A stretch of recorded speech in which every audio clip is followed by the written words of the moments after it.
They are part of an ancient quest to push beyond our boundaries, to see what lies beyond the horizon. Now tens of billions of kilometers from Earth, two spacecraft are sticking out into the void. What will we learn about the galaxy, the universe, and ourselves from Voyager's epic journey to the stars?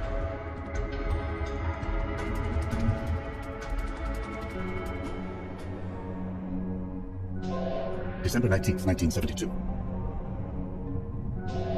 The splashdown of the Apollo 17 crew capsule marks the end of the golden age of manned spaceflight.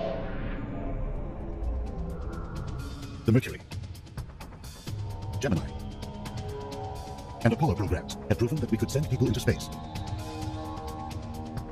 to orbit the Earth, fly out beyond our planet, then land on the moon and walk among its ancient craters. The collective will to send people beyond our planet faded in times of economic uncertainty, war, and shifting priorities. And yet, just 5 years after Apollo ended, scientists launched a new vision that was just as profound and even more far-reaching. We knew we were on a journey of discovery when we launched the Voyager spacecraft. We had no idea how much there was to discover. We had a sense that we knew what it felt like to be Magellan or Columbus. It didn't all go smoothly. Early computer problems threatened to doom Voyager 2. Then its radio receiver failed, forcing engineers to use a backup. Now, after more than 3.5 decades of successful operations, the twin spacecraft are sending back information on their flight into interstellar space. Along the way, they have revealed a solar system rich beyond our imagining. Time after time, we're surprised by seeing things that we had not expected or even imagined. Volcanoes erupting from the Nile. The possibility of a liquid water ocean under the icy crust of Europa. Titan, where we found an atmosphere. Uranus, small moon Miranda, which had one of the most complex geologic surfaces we've seen.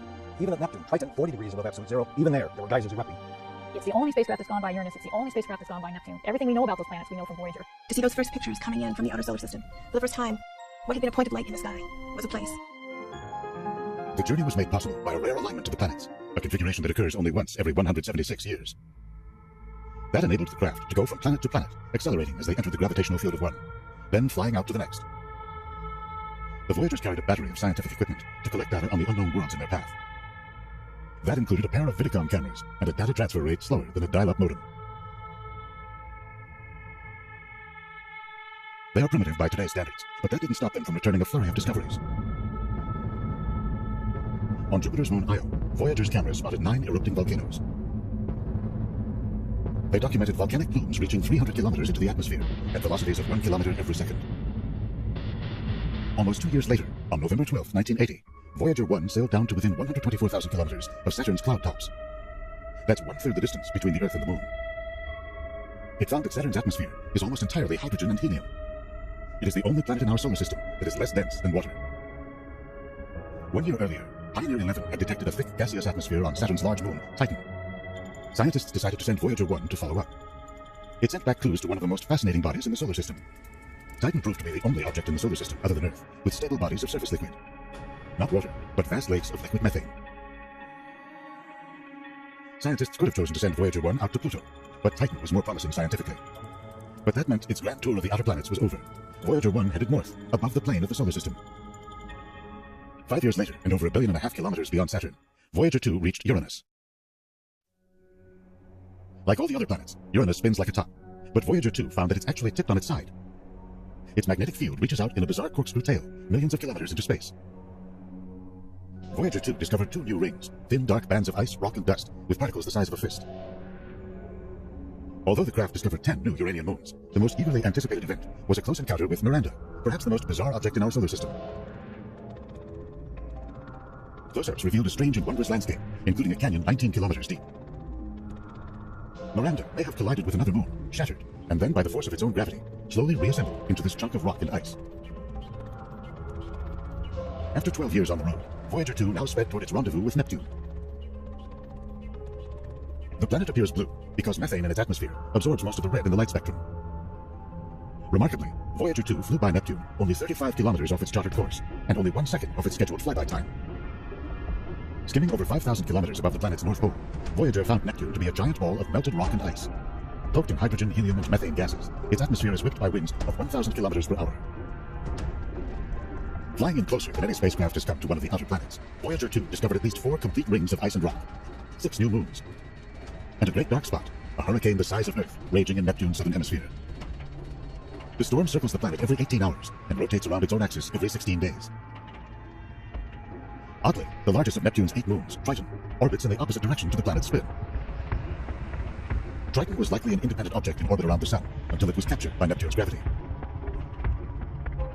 Hawked with impact craters and glazed with methane and nitrogen ice, Triton is the coldest known object in the solar system, at minus 240 degrees Celsius.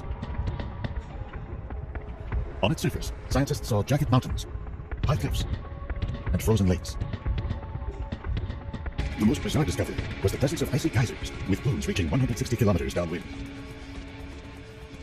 Leaving Neptune, Voyager 2 snapped one of the most remarkable pictures ever taken. Neptune and its cold moon Triton, framed by the dim light of the sun. Several years earlier, the Pioneer spacecraft carried a plaque illustrating the spin state of a hydrogen atom, a man and woman set against an outline of the spacecraft, and the position of the sun relative to 14 prominent pulsars. The Voyagers brought their own message in a bottle, a disc encoded with images of life on Earth, greetings in 55 languages, a selection of music, messages, and natural sounds. And here was this Noah's Ark of human culture that was being sent to the outer planets and then beyond to wander in the interstellar darkness for 1 billion years. On Valentine's Day, 1990, Voyager 1 looked homeward, and what did it find? Not the frame-filling Apollo Earth, but instead that 1 pixel Earth. That's here. That's home. 13 years after launch, in the year 1990, the Voyager craft finally began their journey into the galaxy at large. They run on plutonium-powered radioisotope thermoelectric generators, a standard setup for NASA deep space missions. Because even these systems don't last forever, scientists have had to shut down Voyager's instruments one by one. Among the most valuable remaining sensors are magnetometers that can read magnetic fields that constantly sculpt the outer solar system. This region is the outer edge of a bubble formed by the sun's magnetic field and the solar wind. Tonight we're going to be getting the data back from a magnetometer roll calibration maneuver, and that maneuver actually happened on the Voyager 1 spacecraft more than 16 hours ago, but the data is finally making it back to the Earth. What we're doing is a roll about this high gain antenna, and so if the high gain antenna here is pointed out toward the Earth, we're going to be rolling the spacecraft along that high gain antenna. That roll is done so that we can calibrate the instrument so that we know what magnetic field belongs to the sun and what component belongs to the actual spacecraft. They're very near the edge of the bubble the sun creates around itself, called the heliosphere. We're getting very close to the boundary. We don't know how close because no spacecraft has ever been there before. But it could be another few months, it could be another few years, but it's probably not much longer than that. We travel 1 billion miles every 3 years. You can't see the bubble the sun creates around itself because it's invisible, but we can see an analog of it in a sink. If we turn the water on very fast and look at the bottom of the sink, we see that here where the water hits the bottom of the sink, it's flowing very fast, radially outward in all directions, and getting thinner until it abruptly slows down in this thick region and turns around and flows down the drain. The 2 Voyager spacecraft are both in this thick region in our heliosphere, where the wind is slowed down and is turning to go down the tail of the heliosphere. And eventually, within hopefully not too many more years, Voyager 1 will leave this thick region and enter interstellar space. We have a 20-watt transmitter on the spacecraft, transmitting over 11 billion miles away. And so it comes in very slowly. But every bit left that spacecraft over 16 hours ago. Every bit is telling us something new that we haven't known before.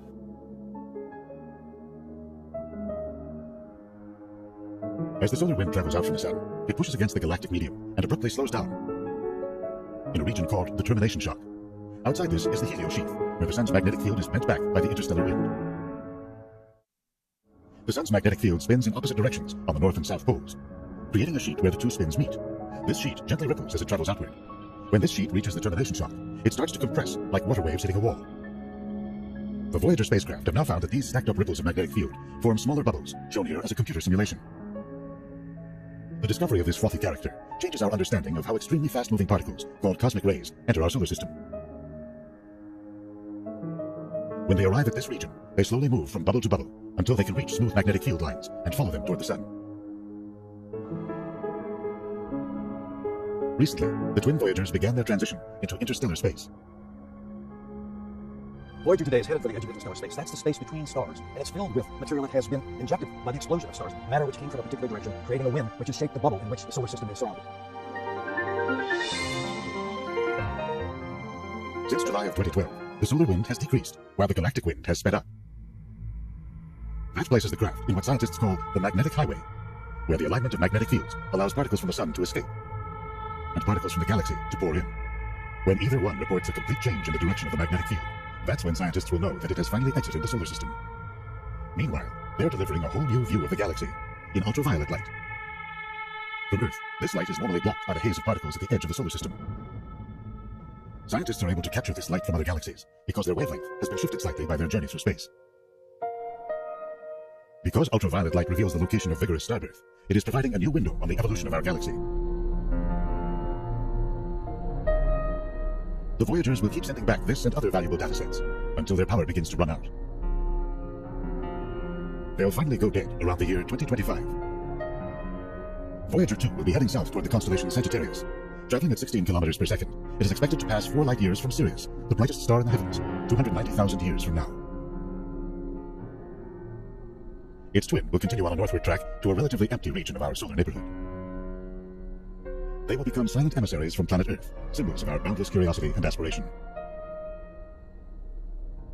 In the words of Carl Sagan, these spacecraft have taught us about the wonders of other worlds,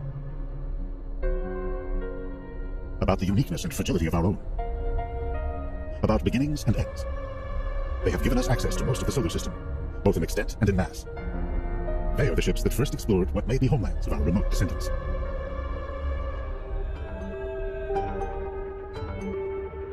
At the same time, Voyager's journey into the vast and forbidding oceans of interstellar space reminds us how closely our fate is tied to our home planet. The twin craft will wander the galaxy undisturbed for millions, even billions of years. They will endure long after everything else man has built has crumbled to dust.